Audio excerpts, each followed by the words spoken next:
Today, we're going to give a class on the Haggadah. So Leah, have something what to say to your participants.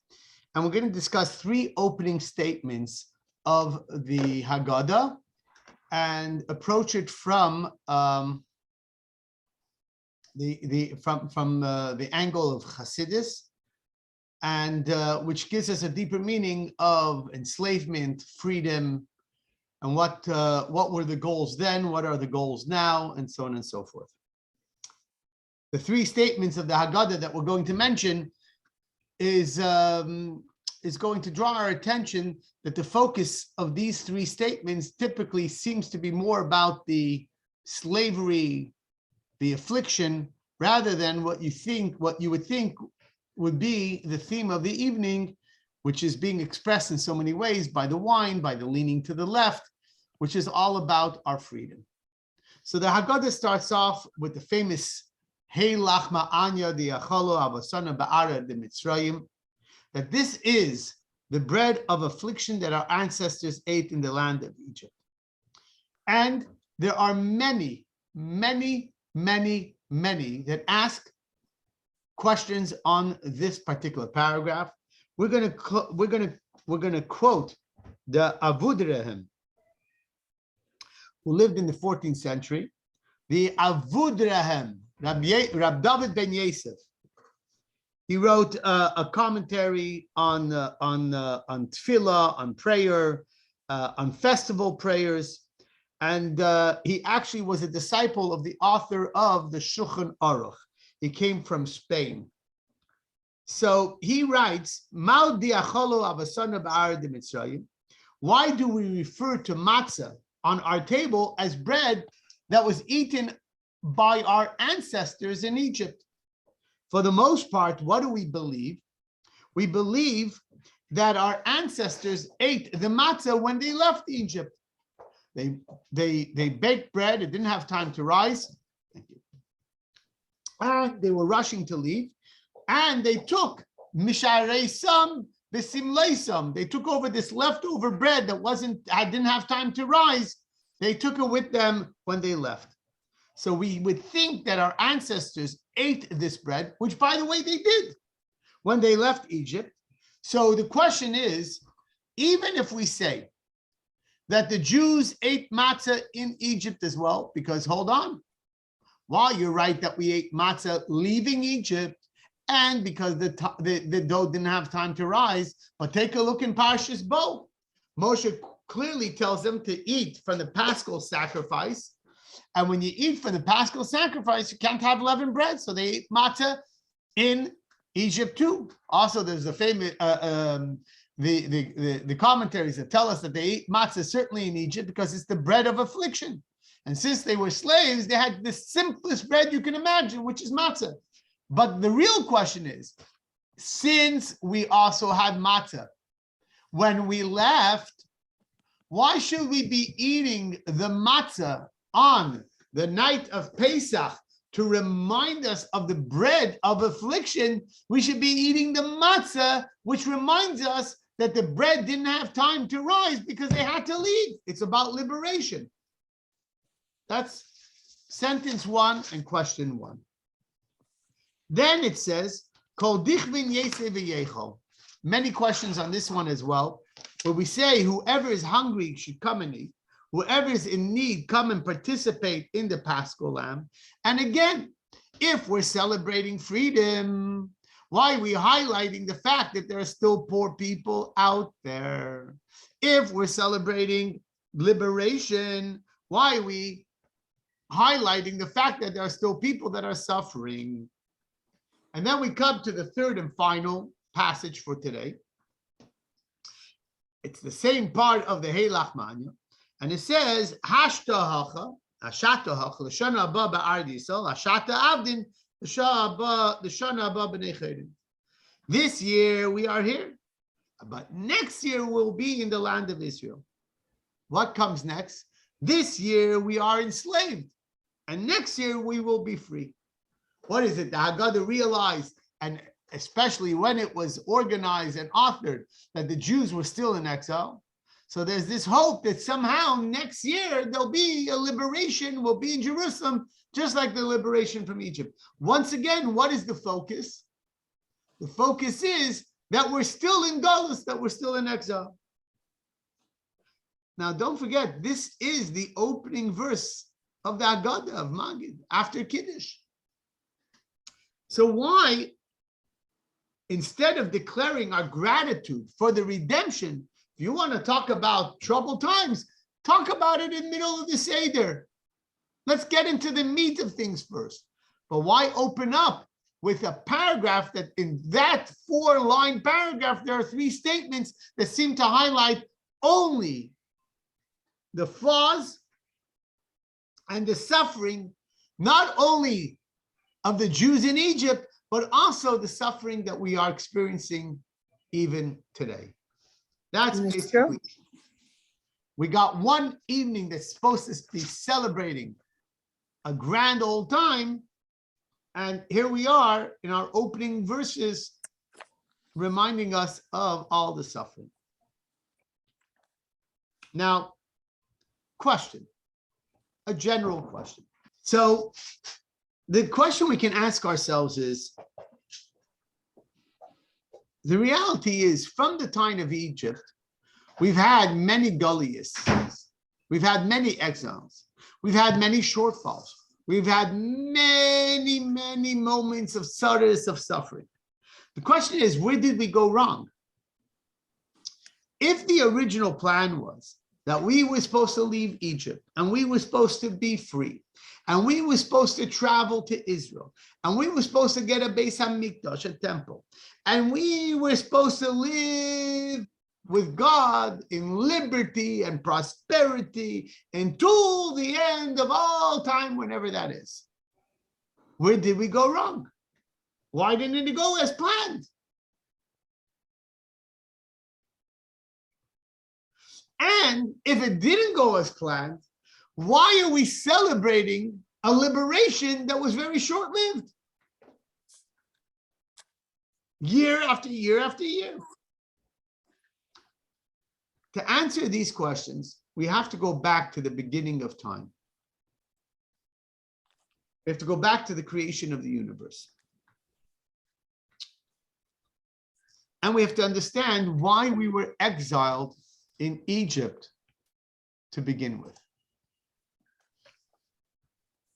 Why? Why did God send us into exile? Now, I know you could possibly say that God told Abraham, your ancestors are going to suffer 400 years of enslavement. But that really is the question. Why? Why did we have to go through that process? So when God created the world, and he created Adam and Eve, Adam and Chava, he created a place called Gan Eden. And in this paradise, all could see God clearly. It wasn't only Adam and Eve who worshiped God. The animals worshiped God. It was really a paradise. There was the perfect focus of every creature on what's important, what's beneficial, and what's truthful. Anything that placed a barrier between creature, human, and God had no appeal. It's almost like somebody who's such a health devotee that chocolate cake has no appeal to him. It's adverse to what he's trying to accomplish. It has no appeal. Because godliness was such an apparent truth, anything that would be contrary to God's desire, wish, and challenge to his authority had no appeal to anything or anyone. All of a sudden, what does God do? He tells Adam and Eve, again, why is for a different topic, lesson. He tells them not to eat from the tree of knowledge. Why? Because God knew that if they eat from the tree of knowledge, for the first time, they will have a barrier between them and God. God wanted to shield them from a mindset that we possess today, which is what?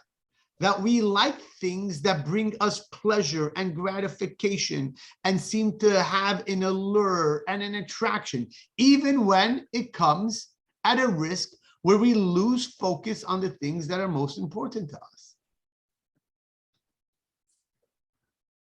The famous Or HaChaim, Rab Chaim ben Attar, who lived in the early 1700s, he was born in Meknes, Morocco, and then later came to Eretz Yisrael.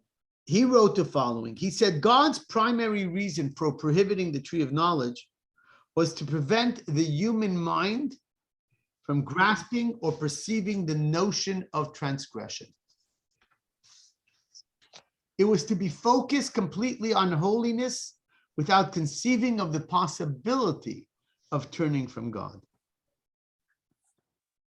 So thoughts of transgression did not figure into the imagination or fantasies of the human being.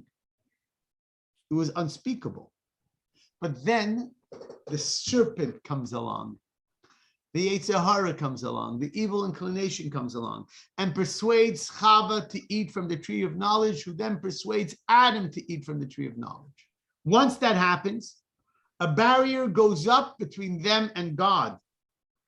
And God is a little less discernible because something else becomes discernible. The behavior that brings us closer to God is no longer as attractive or alluring as it once was, because there's something else challenging it. And that's the whole life of exile. Things that challenge the things that we know deep down are important to us. And that's why when Adam and Eve ate from the tree of knowledge, they became aware of their nakedness. It was never an issue before that. Now there's a problem. The problem is that Adam and Eve, that was just the beginning of the landslide. For 2,000 years, people, except for the very few, the one or two, slowly began to put up more and more barriers that made God less attractive and the world extremely attractive. All of a sudden, Abraham comes on the scene, not even Noah. Abraham comes on the scene and he says, listen, Noah understood the truthfulness for himself, but did nothing for the community at large. Abraham, he says, whoa, my gosh, I got to turn and reverse the trend. And what did he do? He began to recognize that the world is not as alluring as people think. It's meshuga, actually. There's got to be some truthfulness embedded in this universe that should be really what we are focused on. And he began to discover that. He began to discover God. So the Medrash tells us that when Adam sinned, the Shekhinah, the divine presence, went to the first heaven, left earth a little bit, and went up to the first Rakia, to the first level of heaven. Then when Cain sinned, Cain, it went to the second Rakia, to the second heaven. When Enosh sinned, it went to the third heaven. When the generation of the deluge sinned, it went to the fourth heaven. When the generation of the Tower of Babel sinned, it went to the fifth heaven. When the residents of Sodom sinned, it went to the sixth heaven. In the lifetime of Abraham, the Egyptians were sinning, and it ascended to the seventh heaven. God became so obscure that idol worship, paganism, became so profound and became so prominent that it was a low point for humanity. When Abraham discovered God, when God spoke to Abraham, he was 75. It was 2,023 years since the creation of the universe. So for 2,000 years, there was a slow exercise that made God literally absent from this world. And Abraham started to reverse this process. Abraham brought God from the seventh heaven to the sixth. Isaac comes along and brings God from the sixth heaven back down to the fifth. Jacob comes and he brings down God from the fifth to the fourth. The son of Jacob, Levi, ushers God down from the fourth to the third. Kahat, the Levite, ushers it from the third to the second. Moshe's father, Amram, the leader of the Jewish people, ushers God from the second to the first. And Moshe is the final seventh leader from Abraham, who ushers God's presence back on earth again. Now, there was a benefit to this. You see, because the return of the divine revelation of God was more profound than the original divine revelation upon the earth in the Garden of Eden. You see, because the revelation of God and the presence of God in the Garden of Eden had no initiative from anyone down here below. It only occurred because God wanted it. Adam and Eve were already created in a world where God could be seen. They didn't have to work to discern godliness. They didn't have to refine their senses to perceive godliness. God was automatically manifest wherever they looked. But this was not the case by Avraham Avinu. Read the Medrash. Avraham Avinu lived and grew up in a home of pagans.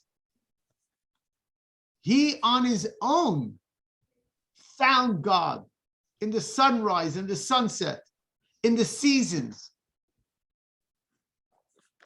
He on his own began to discern that this is all a facade. And therefore, as alluring as things were to most other people, he was busy trying to find the truth.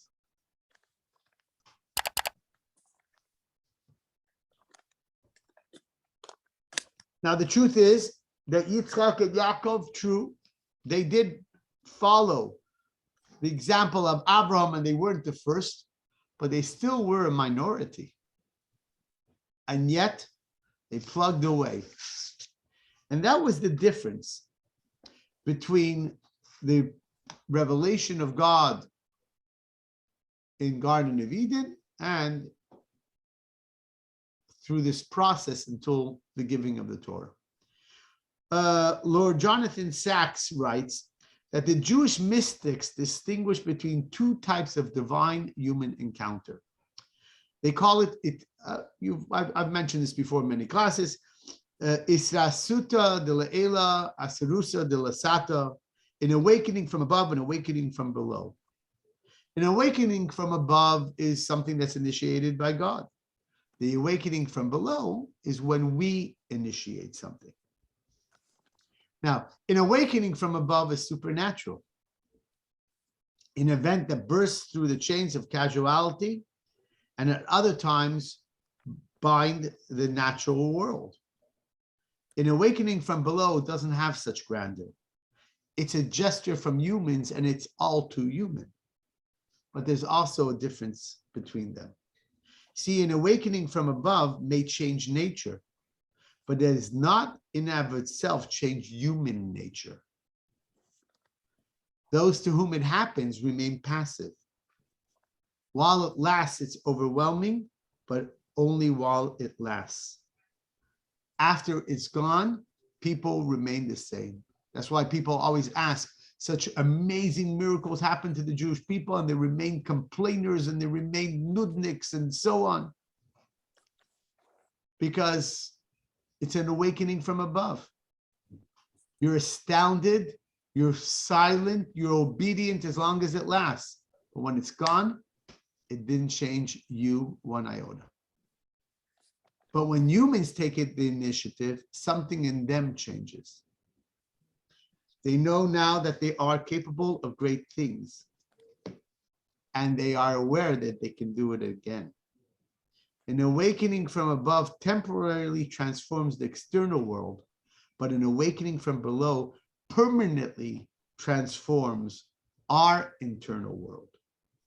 The first changes the universe, and the second changes us. Those are the words from Lord Jonathan Sacks. God realized that individuals can have internal changes. But how do you get an entire nation to take the initiative? How do you get the entire nation of Israel to take an initiative without being influenced from above? So God had an idea. For me to show more godliness, that's not going to change them. I could transform the world, as Rabbi Sacks says, but I can't transform them. So what does he do? He tells Abraham, you know, you were special. You figured this out on your own. But how am I going to get an entire nation to take the bull by the horns and become different? I think the only way to get them to do it is to give them a period of enslavement. Why? What would a period of enslavement help them? You see, the Alter Rebbe refers to Egypt as the proverbial furnace, like a refining pot for silver and kiln for gold. Just like it separates the base metals from silver and gold, Egypt also acted as a kiln. It refined the Jewish people and separated the bad from the good. You see, that's the nature of trauma and suffering. Trauma and suffering tends to accentuate our passion for pleasure.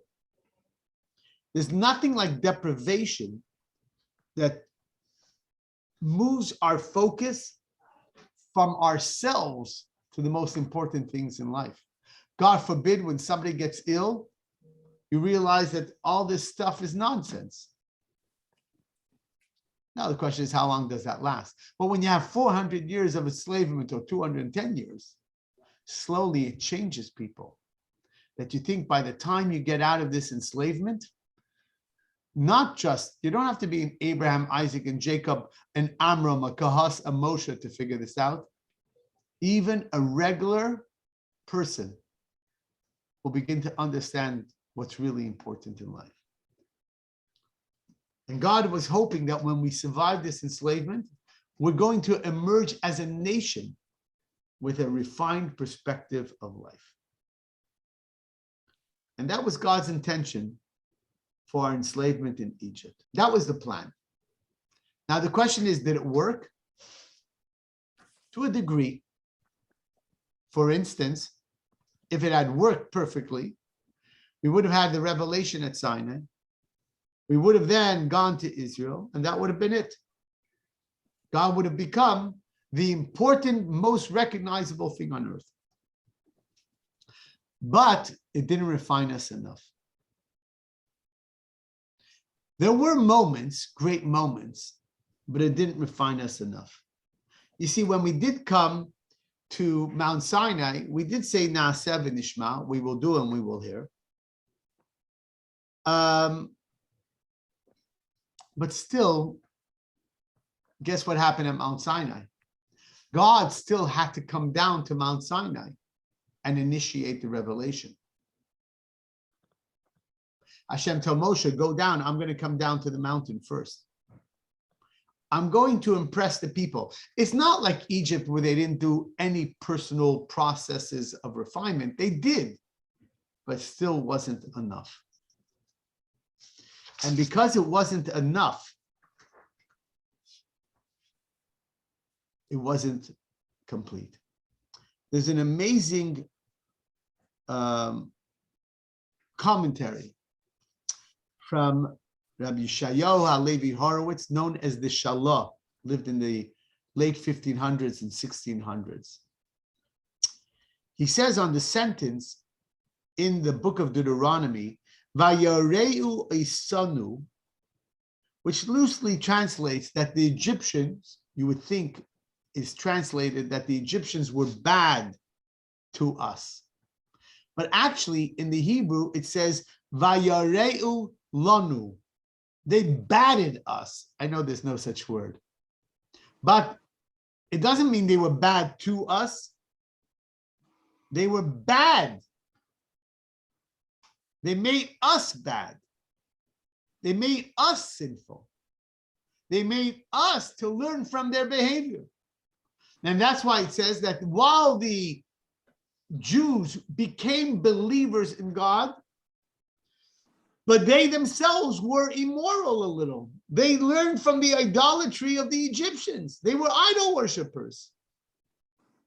So when God sent us to Egypt, he didn't take away our free choice. He was hoping that the experience would refine us to the core. It did a little bit, but he didn't imagine that we would learn so terribly from the Egyptians. And that's why, in a sense, it says that our ancestors did not deserve to be redeemed from Egypt, which is why, once again, God had to initiate the final redemption. He took them out just in the nick of time, the Medrash says. Why? Because the Jews were attracted and allured to the lifestyle of the Egyptians, even though they made their lives miserable. So the plan worked a little bit, but not complete. Now, and this is what, to quote one of the trailblazers of the Hasidic movement from the place called Galicia. Galicia was Poland. It was probably 90% of Jewry in Galicia were Hasidim. So there was a famous rabbi who lived in the late 1700s, early 1800s. His name was Rabbi Chaim of Chernovitz. And he was known as one of the trailblazers of Chassidus. And he said that if Jews had been worthy of the redemption at the time of Egypt, then the barrier, like in the Garden of Eden, would have forever been removed for them between God and them, never to be remembered or mentioned again. But because we had to escape Egypt in a less than optimal state, the barrier remained and still had the ability to exert influence on the Jewish soul. So that's why even today,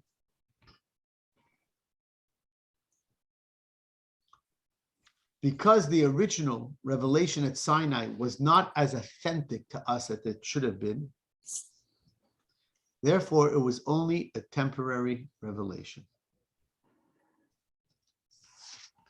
All that being said, let's go back to the opening verses we discussed earlier. The bread on our table is reminiscent of the bread we ate in Egypt. We talked about the poor and needy amongst us. And we talk about the fact that we're still in exile and only next year in Jerusalem. What does all this mean? In the words of the Rebbe says that the matzah that our ancestors ate after they left Egypt did not have time to rise before the Exodus. And it describes the matzah as the matzah that our ancestors ate in the land of Egypt. Why? What's the connection?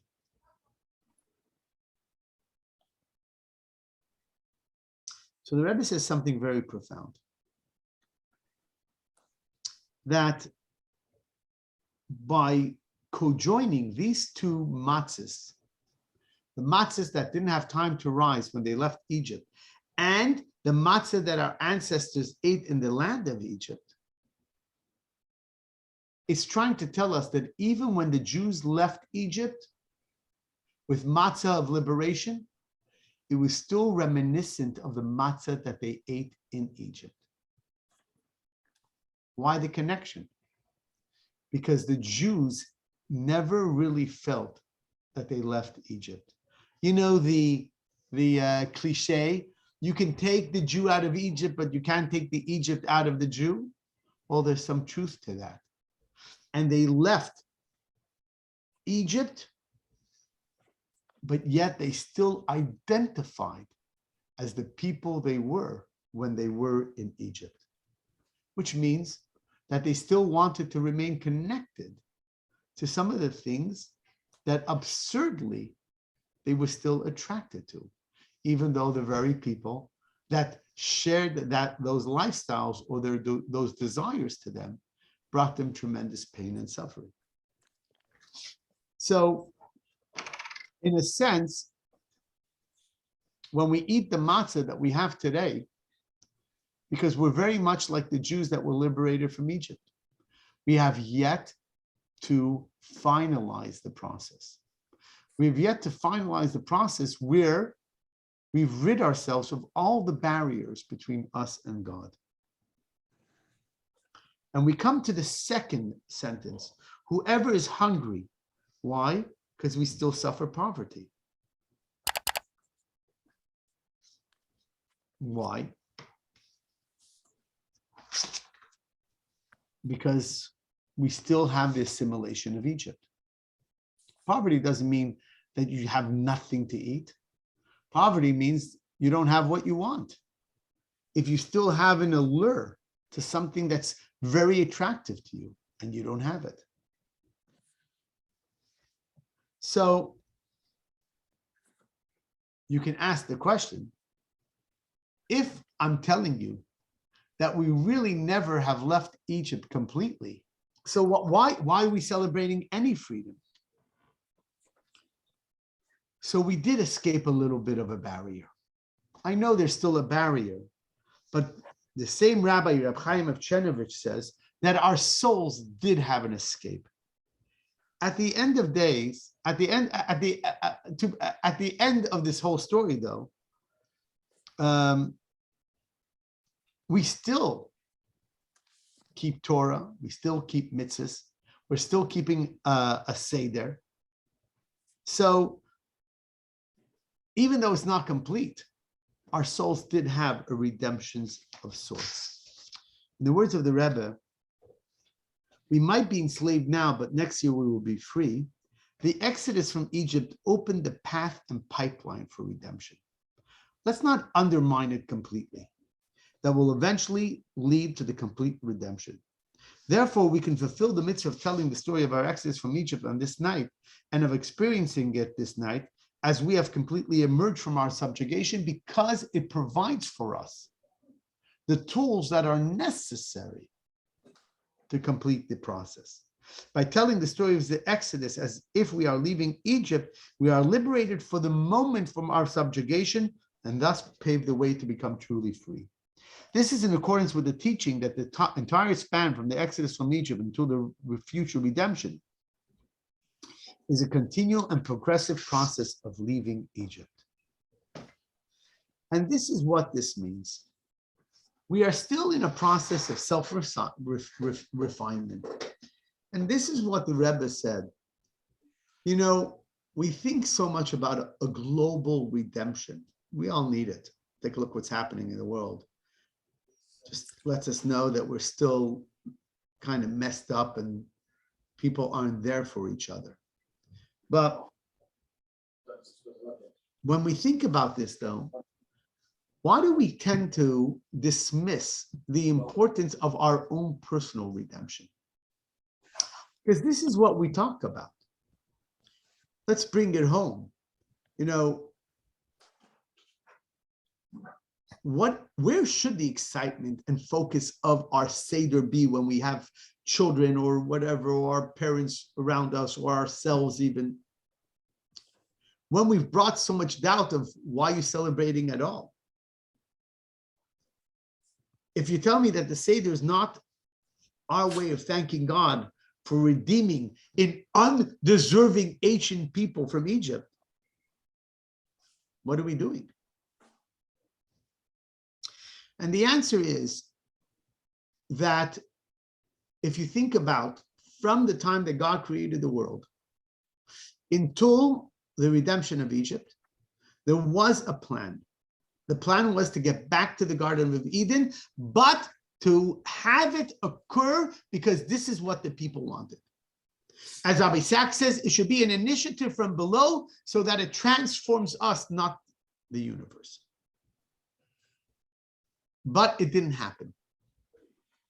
What did happen with Egypt was that it happened a little bit. It did take courage of the people themselves to leave Egypt. It did take commitment to be able to say at Mount Sinai, we will do and we will hear. But it wasn't complete.